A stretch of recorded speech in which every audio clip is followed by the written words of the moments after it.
Hello students. सो आज हम एक इंटरेस्टिंग टॉपिक के बारे में डिस्कस करने वाले हैं, सोनार। तो ये जो सोनार, ये जो वर्ड है, ये इतना ज्यादा पॉपुलर नहीं, मतलब वेल नोन वर्ड नहीं है, लेकिन इसका इस्तेमाल हम जानते हैं। सब आप में से सब लोगों को पता होगा सबमरीन। तो जो सबमरीन होता है वो पानी के अंदर जाता है, और पनडुब्बी जो बोलते हैं वो पानी के अंदर जाता है। तो हम पानी के ऊपर तो देख सकते हैं कि आगे क्या है, या फिर कुछ साइड में कुछ है, हम देख सकते हैं, लेकिन पानी के अंदर जो है उसको हम देख नहीं सकते। इसीलिए हम एक टेक्नोलॉजी का इस्तेमाल करते हैं जिसको हम बोलते हैं सोनार। तो ये जो सोनार का फुल फॉर्म है sound navigation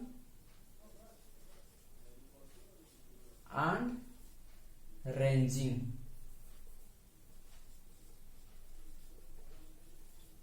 sound navigation and ranging, या फिर इसको हम ये भी बोल सकते हैं sonic navigation and ranging. Okay, तो इसमें एक्चुअली होता क्या है, जो कोई भी ऑब्स्टेकल आगे कोई भी ऑब्स्टेकल आगे सी बेड में है, सी बेड में, या फिर आगे कोई माउंटेन या फिर कुछ कोरल वगैरह कुछ है, तो उसको हम डिटेक्ट करने के लिए हम एक अल्ट्रासाउंड या फिर अल्ट्रासोनिक वेव को ट्रांसमिट करते हैं। तो यहाँ पे एक वर्ड है अल्ट्रासोनिक वेव।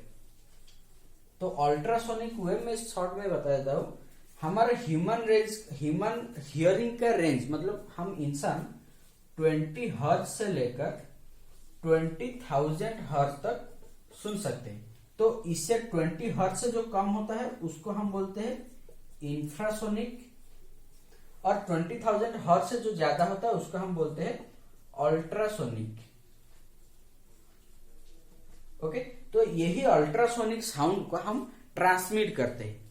ठीक है, तो ये जो सोनार किस प्रिंसिपल पर काम करता है, रिफ्लेक्शन ऑफ साउंड। तो साउंड का रिफ्लेक्शन जो होता है उसी प्रोसेस को ये बेस करके काम करता है। ओके, देख लीजिए किस तरह से काम करता है। मैं डायग्राम एक बना देता हूं। मान लीजिए ये हो गया आपका शिप, और ये पानी में है, ये वाटर सरफेस है, और ये हो गया सी बेड। ठीक है, तो यहां पर एक होता है ट्रांसमीटर, जिसका काम है ये अल्ट्रासोनिक वेव ट्रांसमिट करता है, और ये हो गया एक डिटेक्टर, जो कि साउंड रिफ्लेक्ट होने के बाद जो वापस आता है तब ये डिटेक्ट करता है। तो इस प्रोसेस से हमें हमारा जो सोनार का सिस्टम है वो काम करता है। ओके, तो जनरली हम ये सोनार, दो तरह का सोनार इस्तेमाल करते हैं। एक पासिव सोनार, दूसरा एक्टिव सोनार। तो पासिव सोनार जो होता है वो क्या होता है, उसी वेसल, यहाँ पे एक टर्म आता है वेसल। तो वेसल का मतलब हमें कोई पतीला वगैरह, वो कोई कंटेनर के बारे में हमें पता है, लेकिन पानी के अंदर जो सबमरीन होता है उसको भी हम वेसल बोलते हैं। तो ये जो वेसल के अंदर के पार्ट का जो जानने के लिए उसको हम पासिव सोनार इस्तेमाल करते हैं। और एक्टिव सोनार हम इस्तेमाल करते हैं जब कोई बाहर का चीज को डिटेक्ट करना है, जैसे कि मान लीजिए कोई माउंटेन आगे आया हुआ है या फिर कुछ और है, तो उसको डिटेक्ट करने के लिए हम एक्टिव सोनार का इस्तेमाल करते हैं। ओके, तो ये हो गया सोनार का पूरा स्ट्रक्चर।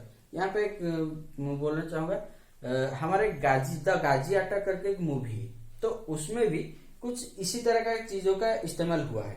ठीक है, तो अभी चलते हैं, हम देखते हैं कि कैसे कैलकुलेट किया जाता है। तो बहुत सिंपल सा फॉर्मूला है, हमें पता है स्पीड इज इक्वल टू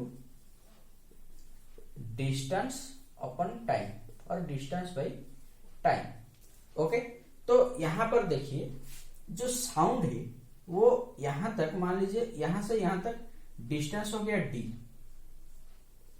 तो डी डिस्टेंस ट्रैवल करके आया, फिर रिफ्लेक्ट होने के बाद दूसरा डी डिस्टेंस ट्रैवल करके चला भी गया, तो इसका मतलब टोटल डिस्टेंस ट्रैवल कितना हो गया 2d। ओके, तो साउंड का स्पीड हमें पता है, डिफरेंट मीडियम में साउंड का स्पीड हमें पता है, और उसी से हम टाइम का पता लगा सकते हैं कि कितना टाइम, जैसे कि मान लीजिए वो जो साउंड है यहां से निकल गया ट्रांसमीटर से, रिफ्लेक्ट होने के बाद डिटेक्टर तक पहुंचने के लिए उसको मान लीजिए 4 सेकंड का टाइम लगा। तो 4 सेकंड में से वो आया फिर वापस चला गया, इसका मतलब 2 सेकंड आने के लिए और 2 सेकंड जाने के लिए लगा है। और अभी हमें टाइम पता चल गया और स्पीड हमें पता है, तो आसानी से हम डिस्टेंस कैलकुलेट कर सकते हैं कि कितना डिस्टेंस में कोई ऑब्स्टेकल है।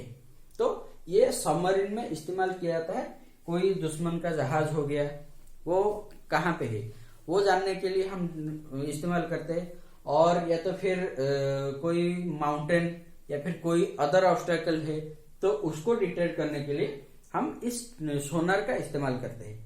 ओके, अभी ये जो सोनार और अल्ट्रासाउंड, जो सोनार का मतलब सोनार में हम अल्ट्रासाउंड एमिट करते हैं ना, तो ये एक एनिमल में भी देखा जा सकता है, जो है बैट।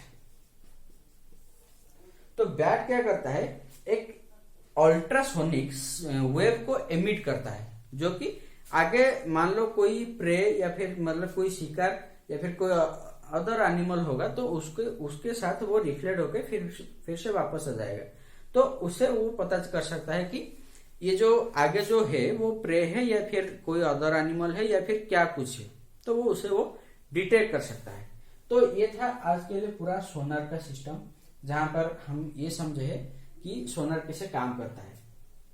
और ये एक दूसरा बात मैं बताने लगा, जब रैडार सिस्टम नहीं था, रैडार, तो रैडार क्या है, कोई भी फ्लाइंग ऑब्जेक्ट को डिटेक्ट करने के लिए जो टेक्नोलॉजी का इस्तेमाल होता है इंस्ट्रूमेंट का, उसको हम रैडार बोलते हैं। जो फ्लाइट वगैरह आता है ना, बॉर्डर के अंदर आ जाता है कभी कभी, तो उसको डिटेक्ट करने के लिए रैडार का इस्तेमाल किया जाता है। तो जब रैडार का इस्तेमाल नहीं हुआ था उस टाइम से पहले सोनार का इस्तेमाल किया जाता है, जिसको हम बोल सकते हैं सोडार।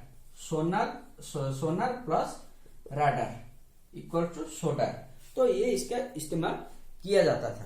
तो ये इस तरह से आपका इसका वर्किंग कंस्ट्रक्शन ये सारा कुछ मैंने बता दिया। आई थिंक अभी सब क्लियर हो चुका होगा सोनार के बारे में। Okay, thank you. फिर मिलते हैं एक नए दूसरे वीडियो में।